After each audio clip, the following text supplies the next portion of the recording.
kali ini saya akan melaksanakan coaching untuk supervisi akademik bersama rekan saya Ibu Hadijah Pandurina terkait untuk menyelesaikan aksi nyata di modul 2.3. Baik, selamat pagi Bu. Selamat pagi Pak.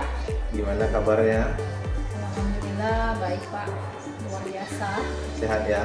Alhamdulillah sehat. Baik, pada kesempatan kali ini saya akan meminta bantuan Ibu terkait untuk menyelesaikan modul 2.3 yaitu supervisi akademik. Sebagaimana yang sudah kita rencanakan sebelumnya, saya akan mensupervisi Ibu untuk melihat proses belajar mengajar di dalam kelas. Apakah Ibu bersedia? Siap Pak, bersedia. Ibu Ratrika yang akan disupervisi mata pelajaran PJOK karena Ibu mengampu mata pelajaran PJOK. Di sini materi apa yang ingin Ibu sampaikan dalam proses pembelajaran? Materi keselamatan di jalan raya. Keselamatan di jalan raya itu KD berapa ya Bu ya? 3.10 KD terakhir, mengingat kita juga sudah di ujung semester genap Bu ya? Ya benar. Di KD ini yang ingin Ibu ajarkan, apa sih tujuan Ibu pembelajaran ini? Ya, saya ingin anak-anak itu bisa menjaga keselamatan dirinya ketika berkendara di jalan raya. Karena kan anak-anak untuk ke sekolah dari rumah mereka memakai jalan raya Pak. Ada yang naik sepeda, ada yang naik motor. Jadi dengan kita memberikan materi ini diharapkan keselamatan anak-anak terjaga dengan baik. Sebelum materi ini pernah disampaikan, apakah ada kejadian atau masalah yang terjadi dengan siswa di jalan raya yang Ibu ketahui? Sebelumnya ada Pak, beberapa siswa yang tidak memakai helm ketika berangkat ke sekolah. Jadi mereka kan kena stop polisi, kena razia karena tidak pakai helm. Jadi materi ini fungsinya sambil menyelesaikan tuntutan kurikulum juga memberikan penguatan dan pengarahan kepada siswa gitu. Ya benar. Materi ini apakah aktivitasnya di dalam kelas atau di luar ruangan? Saya di dalam kelas Pak. Di dalam kelas ya, untuk menunjang kegiatan pembelajarannya. Metode apa rencananya yang akan Ibu pakai dalam proses pembelajaran ini? Saya menggunakan metode saintifik. Kemudian dilanjutkan dengan siswa berkolaborasi untuk mengerjakan beberapa pertanyaan secara berkelompok. Nanti mereka akan presentasi berkelompok masing-masing di depan. Nanti kelompok lain akan menanggapi. Jadi saling sharing lah. Beberapa tahun ini pasti sudah pernah juga masuk di dalam pembelajaran dengan materi seperti itu. Apakah dalam proses pembelajaran ini Ibu pernah menghadapi hambatan dalam menyampaikan atau proses pembelajaran? Pernah Pak. Saya pernah mendapatkan hambatan itu ketika saya bertugas di daerah sungai. Karena kan di sana tidak ada jalan raya. Jadi saya masukkan bagaimana mereka menyeberang ketika menggunakan perahu, menggunakan transportasi air kan. Nah, saya sisipkan juga ketika mengajarkan mata pelajaran ini. Tetapi ketika di sini saya rasa tidak ada hambatan karena semuanya mendukung. Kita lihat dari tayangan video dari internet juga banyak, kita kasih gambar-gambar untuk penguatan ke anak-anak. Dalam prosesnya nanti Bu, runtutan kegiatan yang akan Ibu lakukan apa saja Bu? Biasa yang pertama mungkin saya akan mengajak anak-anak untuk berdoa seperti biasa, presensi, mengaitkan pelajaran bab sebelumnya dengan pelajaran yang sekarang. kemudian memberitahukan tujuan pembelajaran, kompetensi apa yang akan dicapai. Nah, setelah itu anak-anak saya ajak untuk literasi, membaca 5 menit, kemudian memperhatikan tayangan yang saya sampaikan melalui PowerPoint dan YouTube. Setelah itu nanti anak-anak akan saya suruh bertanya. Mereka akan saya suruh bertanya tentang tayangan yang baru saja dilihat. Kemudian setelah itu saya akan membagi kelompok. Mereka akan berdiskusi secara kelompok untuk mendiskusikan tentang bagaimana cara menjaga keselamatan di jalan raya. Setelah mereka selesai berdiskusi, baru mereka presentasi Pak satu-satu kelompok ke depan. Kemudian ya saling sharing, ada yang menanggapi, ada yang memberi masukan.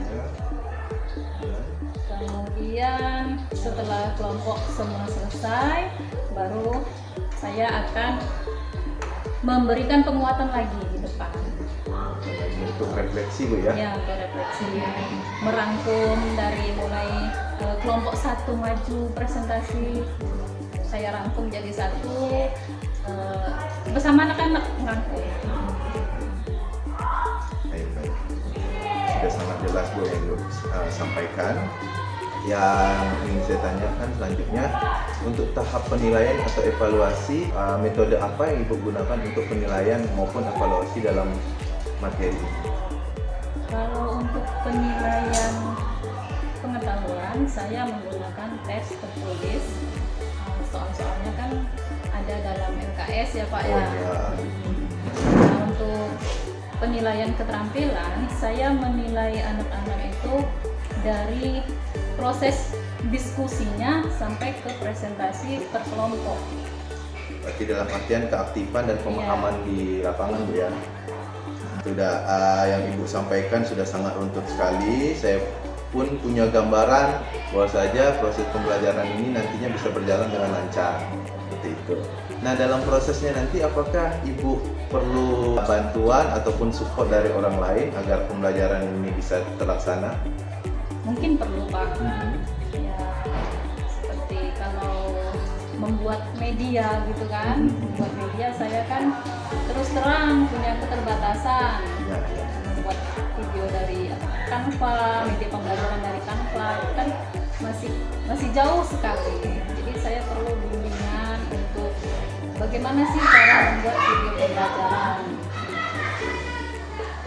Dari media pembelajaran yang harus disiapkan, kalau menurut Ibu kira-kira solusi yang paling tepat, karena kan mengingat waktunya juga sudah dekat ya Bu ya? Iya. Nah, kira-kira untuk menyelesaikan masalah tadi terkait media, apa langkah yang tepat Bu? Saya menggunakan media yang sudah pernah saya buat, cuma saya perbaiki sedikit-sedikit. Kemudian untuk infocusnya kan sekolah sudah ada, jadi tinggal nanti mungkin bantu anak-anak aja lah yang bantu mengangkat, mempersiapkan di dalam artian juga melibatkan murid dalam proses pembelajaran, betul ya? Pak. Nah, karena saya juga nggak bisa kerja sendiri. Betul. Dan di lain pihak juga Bu, proses kita melibatkan murid juga memberikan dampak positif juga untuk murid. Jadi dia tahu cara menggunakan peralatan tersebut. Sampai di sini Bu, persiapan apa saja atau apa-apa saja yang sudah Ibu siapkan untuk kegiatan pembelajaran nantinya? Yang pertama saya menyiapkan RPP sudah ya. Sudah.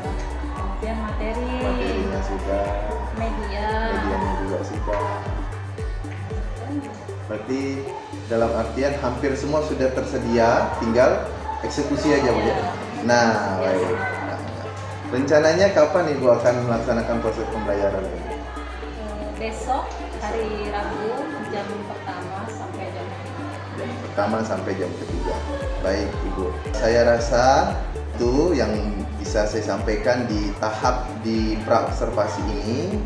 Harapan saya apa yang Ibu sampaikan tadi dapat terlaksana dengan baik dan lancar. Nah, semoga yang sudah Ibu rencanakan bisa tersusun dengan luntur dan terlaksana sesuai yang Ibu inginkan. Terima kasih atas waktunya, sampai ketemu lagi besok. Terima kasih Pak.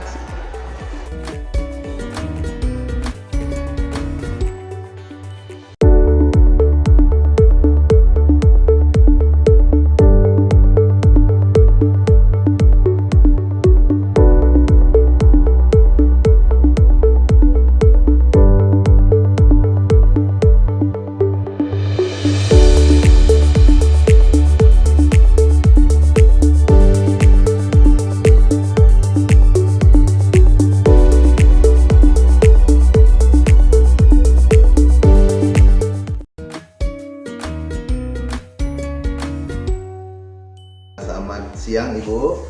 Selamat siang Pak. Nah, kita sudah selesai melaksanakan supervisi di dalam kelas. Tadi Ibu juga sudah selesai melaksanakan proses pembelajaran di dalam kelas. Kurang lebih waktunya berapa tadi Bu ya? 120. 120 menit lagi. Nah, setelah selesai pembelajaran di dalam kelas ini, apa yang Ibu rasakan?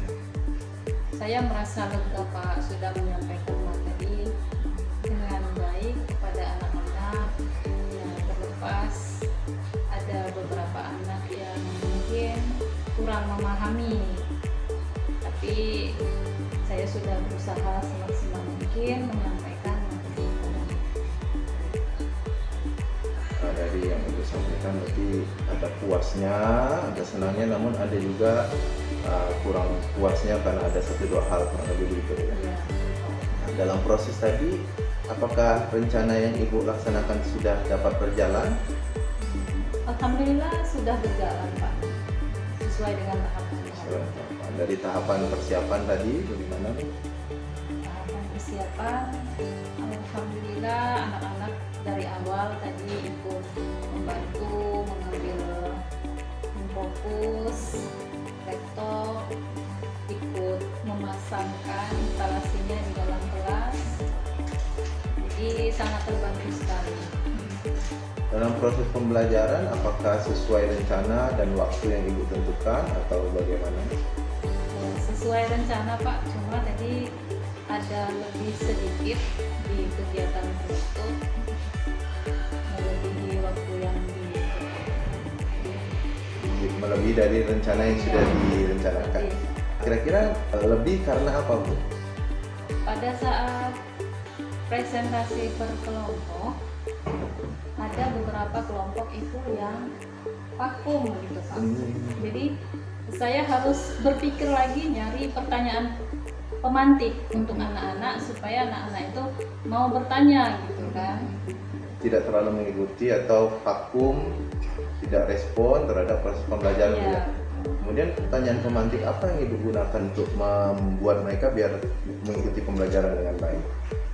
Ya, saya tanya ke anak-anak bagaimana kalau seandainya kamu tidak pakai helm, ketemu dengan polisi, apa yang kalian jawab? Tapi tetap susah Pak, tidak semua. Ada pun yang 1-2 orang aja yang mau tanya. Kalau saya bertanya, mereka menjawab. Saya suruh mereka bertanya kan? Walaupun sudah diberikan pertanyaan pemantik, tapi tetap saja tidak semua mengikuti Bu. Iya. Berarti rencana apa, solusi atau rencana yang Ibu buat tadi itu menggunakan pertanyaan pemantik belum berjalan terlalu efektif Bu ya.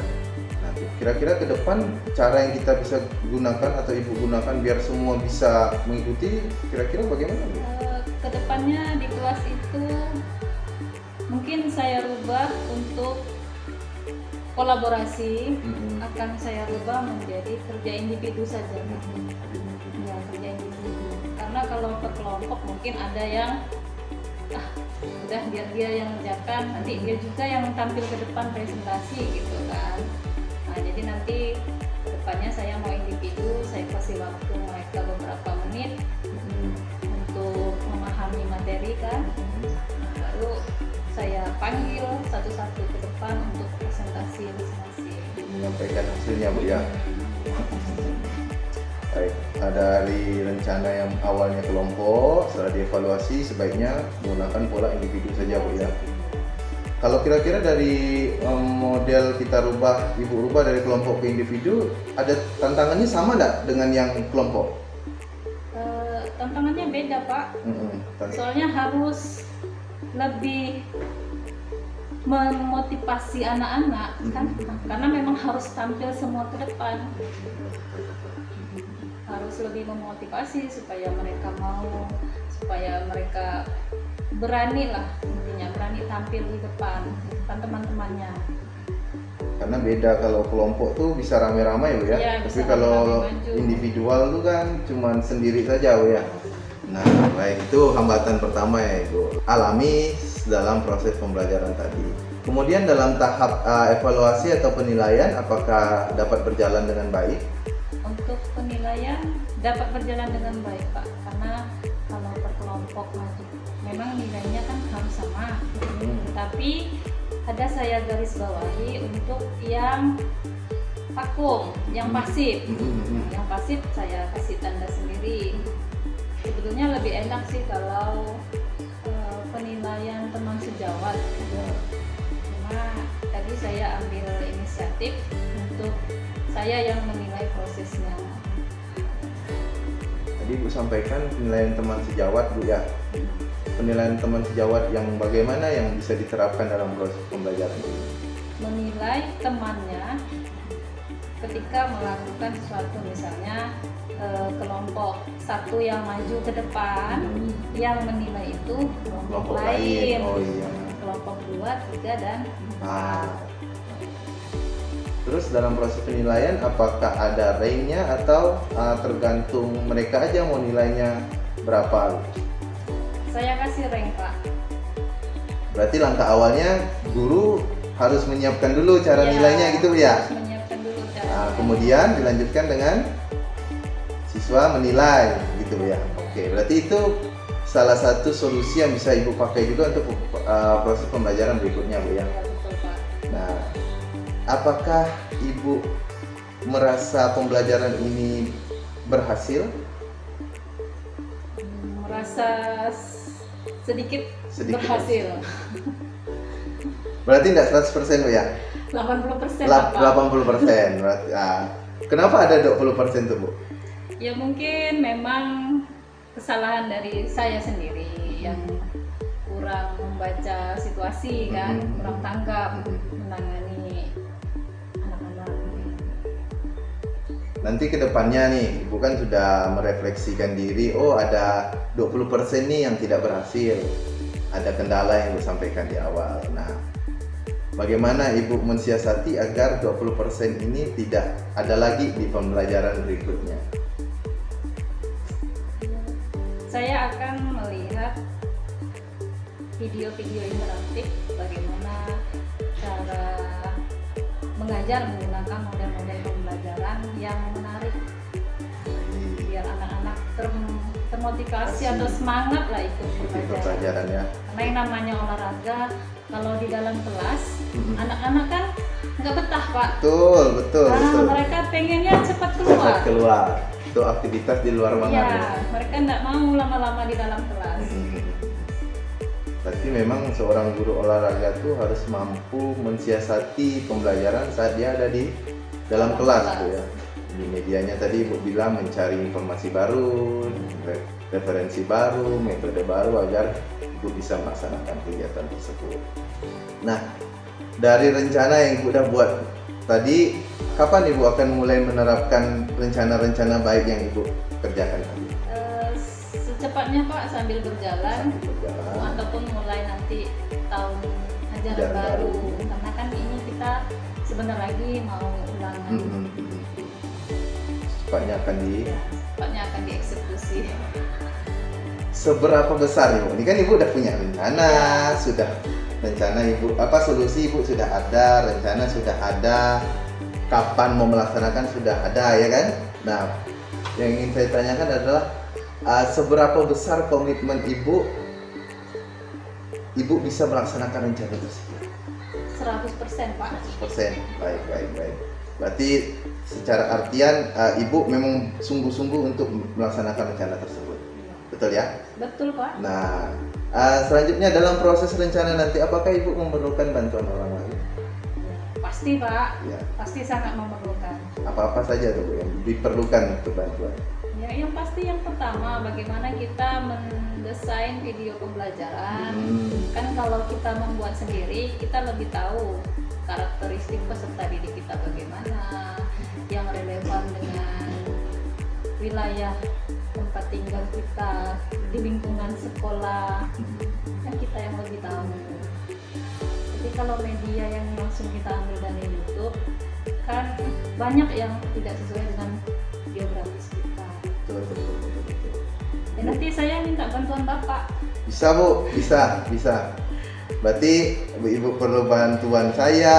Apakah bantuan dari orang lain ada? Mungkin Ibu perlukan baik teknis ataupun sumber informasi.